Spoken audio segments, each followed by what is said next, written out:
Depending on where you go. If you go that way, it'll be less of an issue. If you come through. So, do you need one? Okay, thank you. Hopefully I don't have a scrub cap head. No, I think you look better than I do, and you just got out of surgery. All right.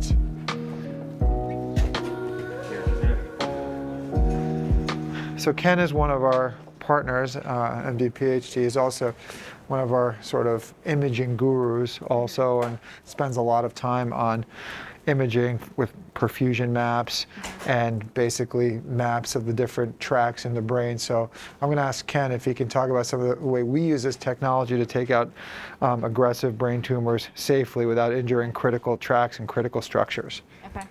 Well, what's incredible about the opportunity that we have operating here in terms of having all of the technology that's out there available to us, and especially even in trial, what Dr. Levy and Dr. Siddiqui really built for us is a pipeline even for companies that are trying to get FDA approval to bring their devices and bring their imaging testing for us. So we get to test things often before they're even available. The entire operating room becomes a three-dimensional coordinated space. The entire room we can track. We're able to fuse all of the imaging that the patient had onto their head while they're on the table. And then we're able to fuse even our hands moving through to be able to direct us right to where we need to work. Wow. What Dr. Levy was bringing up is we have the imaging and the capabilities and expertise, not just to know where the tumor is relative to the head, but we can actually see what are critical fiber pathways of the brain and how it interconnects, so that we could plan our approaches to minimize crossing any of those communication fiber pathways. Okay, and in doing that, that minimizes critical areas of like cognitive. Correct. We can ability. make an assessment of what needs to connect to what to maximize function, and how do we minimize our approach to move in parallel to those paths instead of connections. Everybody's heard of the Human Genome Project. Human Genome Project used to be the most important thing, where we're looking at our genetic code and what it means. The next generation of project is called the Human Connectome Project. Okay. Human Connectome Project is where we're looking at a map of how the brain, uniquely for each individual, interconnects to other parts of the brain. And so we can actually use that roadmap. We're not down to a neuron by neuron yet, but at a scale higher than that, we're looking at the major highways that interconnect various parts of the brain. The other beauty with, again, the technology that Dr. Levy and others have helped bring here is that we can actually overlay function on top of these highways. Okay. And so the ability to ask somebody to do a repeated task in an MRI, what happens is we're asking how much oxygen is going to various regions of the brain while they're doing that. And when they light up, we know those functional areas are critically important for a task. Okay. You can then take that, overlay it with the highways, and say, where's my tumor? And how am I going to get to that tumor with the least amount of risk to the brain? Right. And then how am I going to take it out with the least amount of risk to the brain? Is that what we're looking at right there? So That's yes. what a tumor So would look like. This is in this sort of array, in this picture, this is where the tumor is, and these are the different fiber tracts that we want to avoid injuring taking out this tumor, for example. So these are different tracts, and we can decide what parts of the brain are critical and then plan our trajectory. Plan the safest way to remove this using computer imaging that not only shows us where the tumor is, but shows us different fiber tracts that are adjacent, next to, or being pushed away. Now, can this, using this kind of imaging, can this show you where can you find other areas where the tumor may have spread to? What's interesting about what you're bringing up is that we have the ability to overlay on top of this. So this is planning, and this helps real time in surgery, but it's not perfect. Okay. Because once you're taking the tumor out, everything shifts. Right.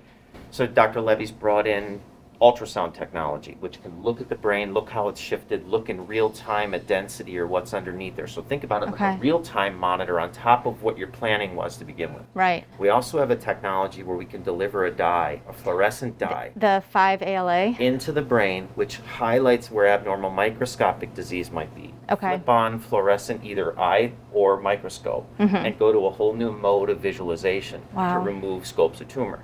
When Dr. Levy's overly concerned about locations, high functional areas, he may elect to wake the patient up and take tumor out while talking to the patient. or we've had them play instruments, or do Now, what different does language what does things. that do? What's the purpose of that? When we are so close to an exquisite functional area of language and we need to be 100% perfect in terms of their ability, we would electrically zap an area to see if there was a consequence, and then if not, resect. Electrically zap, because the shock of the electrical zap stops the function. Right. So if somebody goes into speech arrest or can't understand, we'd say, we can't do anything better at that area. So as We long need as to they're use responding. another mode of treatment that Wow. potentially hurt, because once One we of the cut things it, that we It's- publish a there's lot no- on, and actually one of the things that our center recently has become more known for, is combining embolization. So our sort of sweet spot is stroke, as everybody knows, and coming up the arteries and the veins to treat diseases of the vascular system. So we'll talk about that a little more upstairs, but what we've been doing to make removal of these vascular tumor, bloody tumor, safer is we very aggressively embolize, and we probably do that more often than most places around the country because that's our sweet spot and we always want to play to our strengths. So we have a very low threshold of embolizing with bioglues, for example, into these tumor beds that make surgery, at least at this center, quicker, less blood loss, and safer. Now, we certainly don't do that with every tumor if there's no readily accessible vascular path, but we lean into that when we see that these tumors on imaging look like they're going to be very vascular. So very now bloody. embolizing, for, in layman's terms, for those who don't know, is it like cauterizing almost? So on the outside it would be cauterizing, but this is gluing from the inside. This is basically putting like caulk in the inside of the tubes of the arteries that feed this tumor. And that's to cut off pathways so that the tumor cannot find, you're basically creating like a firewall. Correct. So tumors release factors that increase blood supply to the tumor aggressively, and that's how tumors grow. They Right. sort of create their own neovascularity, right? New blood vessels. So we just block all these off and basically starve the tumor. So when we do operate and take it out, it just makes it in our hands a lot safer. The next iteration, and other places have done that, certainly, for example, the doctors downstate at Lenox Hill are one group, where instead of injecting particles or glue, can we inject chemotherapy directly into that tumor? And that is work that certainly is being done elsewhere, and we're also doing here. And James, who's you're going to talk to a little later, has been the point person about trying to figure out new ways to treat aggressive malignant cancers that we can't only treat with surgery.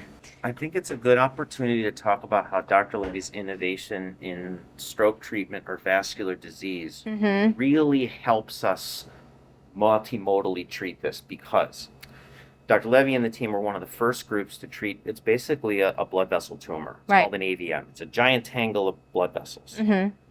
But to do it, we're one of the rare places under his guidance to do it awake. And the reason is that Dr. Levy can get to a blood vessel Right. that has a branch point, and it may go to the tumor Right. or it may go to normal brain. Okay. And before he makes a decision to glue it shut, Uh-huh. he actually injects a little anesthetic to put the brain to sleep.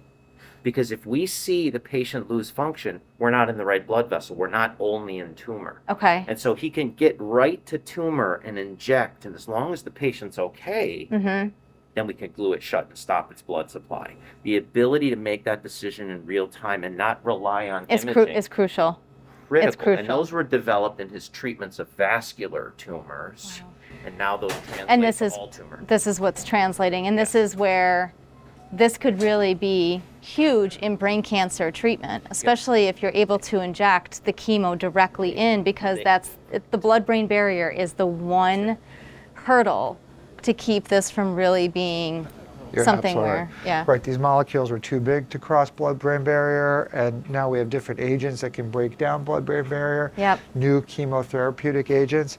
So this has sort of been of an interest for a while. We just haven't really figured out how to do it before, but I think we're cracking the code as well as others. Certainly, this is being looked at several leading centers around the country, Right. Including here at UB. So I think, again, we want to play to our strengths. We've been in this vascular space more than most of the centers, right? Yeah, stroke was developed in Buffalo, stroke intervention Yep. with Nick Hopkins around That's the what time. Buffalo's known for. That's what Buffalo is known for. So play to your strengths, right? Yeah. So if let's use that vascular highway, avoid all the side effects of the toxic chemotherapies, and let's see if we can get it directly into the tumor cells at kind of that sweet spot dose. So hopefully we can not make the people sick, but we can destroy these malignant brain cancers. What I think is so fascinating about what you guys are explaining to me right now is that, especially when it comes to brain cancer and brain tumors, it starts with the surgery. The patient has to go on, they're going to have a journey after that, but the more you can do during the time of surgery, the better chances the patient has. And I think that that is so critical to point out because it all starts right here. Dr. Levy, though, teaches us a wonderful principle. If our patients don't need us to do surgery anymore, that's a win. Yes. He approaches every disease process that way. Yep. Surgery may involve a biopsy identification of what this is so we truly understand it, because especially it's complicated that the whole tumor may not be behaving the same exact way. How do we get a sample of what it is and think of what other conservative treatment we can do? One topic that he just brought up to us again as an entire group to reflect and think about is, could we be even making these diagnoses without needing to do biopsies, getting samples of fluid that just bathe the brain? And that was really a topic of interest that we all just started to discuss this week and are looking at research for. So you're right in the sense that the vast majority of benign or malignant tumors today require a very good surgical intervention to keep control. But what we love about this program and Dr. Levy's leadership is how can we change that for the future? Yeah, so you're right that historically Ray Sawaya, Dr. Sawaya, and the principles that he's espoused said cytoreductive surgery. You want to get about 95% of the tumor out for best results. But the question is, are we advancing the other adjuvant therapies that sometimes you can't get 95% out because it's unsafe? The tumor is invaded. Critical structures that it comes at too much of a cost to the patient. The patient is too disabled if you're going to be aggressive with the resection. So what do you do in those settings? And that, we think, is sort of the next step in the evolution of cancer care for brain cancers. This is something that I think is so important to highlight because it's those steps, futuristically, to be thinking about in terms of how do we best help the patient when we can't get everything we need to get, or can we do something that is more minimally invasive and treats the patient the best way possible, gives them quality of life, and helps us navigate hopefully a better treatment down the road for them. Because right now, brain cancer, benign brain tumors, maybe slightly different statistics, but brain cancer, when it's malignant, the prognosis is there's never a good prognosis. It would be great to get to a point where we can say, hey, it may never fully go away, but we can get it into remission. It may flare back up down the road, but hey, we can do something to give you longer life, to give you best quality of life. And I think you said that well, right? It's quality, right? Yeah. It's quality life years, quality adjusted life years. Yeah. Not life years, not quality, but a short life. Right. But maximum longevity, maximum quality. Yeah. Right? Yeah. So where to next? Let's go upstairs. Amazing. Upstairs? Thank you very much. Thank you so much.